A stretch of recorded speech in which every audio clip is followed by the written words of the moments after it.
All right. Here's what I need an explanation for today. I need the NFL explain to me why the fuck this taunting rule is a thing. It's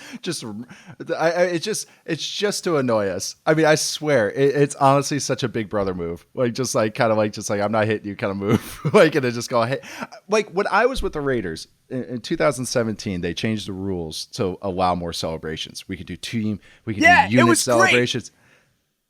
Everyone loved it, right? Universal praise. And why ruin that? Why? It's such an NFL move to do this. There is no utility to it. Yeah. When we were a couple years ago, because this is what happens, right? In the NFL, we have these points of emphasis early in the season that the refs are told to look for.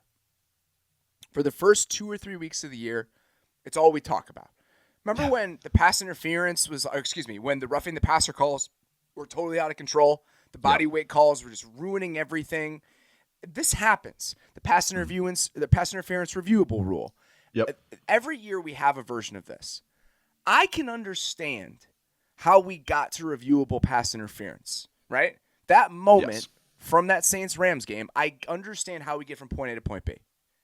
I understand how we have a greater emphasis on roughing the passer calls. Quarterbacks are the most important players in the league. People tune in to watch quarterbacks. I grasp the league's motivation here. There is no justification for this. There is no justification for trying to legislate emotion out of a game where these guys are what we're asking them to do for 3 hours every single week, and just the heights of emotionality that you have to bring yourself in order to play the game at a high level, to ask people to just erase reactions to plays. You're gesturing incomplete in someone's general direction, and we're going to throw a 15-yard flag that can swing the outcome of a game? It's insanity to me. It's just there is no upside or no benefit to this being a thing. And typically, I'm not like a pile on, we all know it's stupid. I'm not making some novel point by saying that this is dumb. Everyone on the internet said it was dumb, but that's how dumb it is. That I still feel the need to spend 5 minutes talking about this because it infringed on our football Sunday in a way that has zero justification. Exactly. And you're, like you said, you're telling these guys that are psychotic competitors. That is one of the most, imagine us as fans when a ball goes incomplete and everyone goes, ah, and that's us as fans standing there. Now imagine making the play.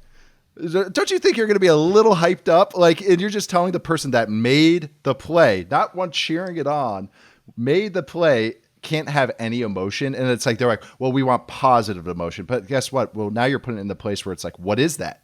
What is that? Some of these guys are so dumb. Some of these guys have been doing that since middle school, where you're signaling this stuff, and it's all of a sudden they have to, as grown men, now they have to worry about it. There's so much that goes into it. Receivers and DBs, O lineman, D lineman, guys talk the entire game. Guys are motivated the whole game. Do you think a guy just made a bad play and then a quarter later makes a play that saves the game or just redeems themselves, and they just have to walk off the field and go okay, good job, me. No, it's no, you're going to react. They're human beings. It's just let them play. You're making them think about more. You're making all of us think about more. We don't get to enjoy touchdowns now because we have to worry about a penalty. That's some bullshit. We don't have to, a big third down stop. Just all these guys, now the refs have to look for it. The refs blew, I'm going to bring it up again. The refs blew that safety in the Titans-Seahawks game. Guess what? They're probably worried too much about the guy celebrating too much for getting the sack.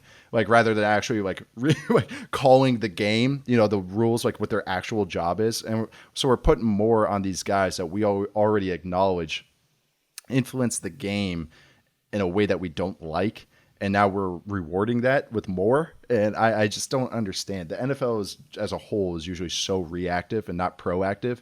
And this is the first time ever they've been proactive about something. And it's the worst thing possible to be proactive about. And it's just like I said before, it's just such an NFL move. And I just, no one likes it. I don't like it. You don't like it. It's just, I don't understand it whatsoever. Not only is the spirit of it wrong, but it's the importance of the plays. Typically, this comes on third down. These are drive-ending plays that are now extending drives. So, one, it's a dumb rule that makes the game less enjoyable to watch because I like when players are excited. Like I like when there's emotion in the game. So one, it's making the experience of watching the NFL less fun on a Sunday, and two, it's swinging games in disproportionate ways for what's happening in the moments that it's happening in. Like in two different realms, this is dumb and is completely indefensible. We're penalizing a team for playing better because the team celebrating is generally the one probably going to get penalized. So now we're rewarding the team for doing better, which is just. I'm a board game nerd. I love rules. So now it's just like this is like one of the worst things you can do. It's like you're rewarding. It's a bad incentive, and that's not what that's meant to be. When you change a rule, you're rewarding. You want good incentive. You want, in soccer, they changed it for our win is 3 points instead of 2 points. Want to know why they did that? We want people to try to go for the win instead of the tie. Yeah. Like that's incentive. That's a good rule change. I mean, but that's NFL is just like, this is how it's a knee jerk thing. And that's what they want to do.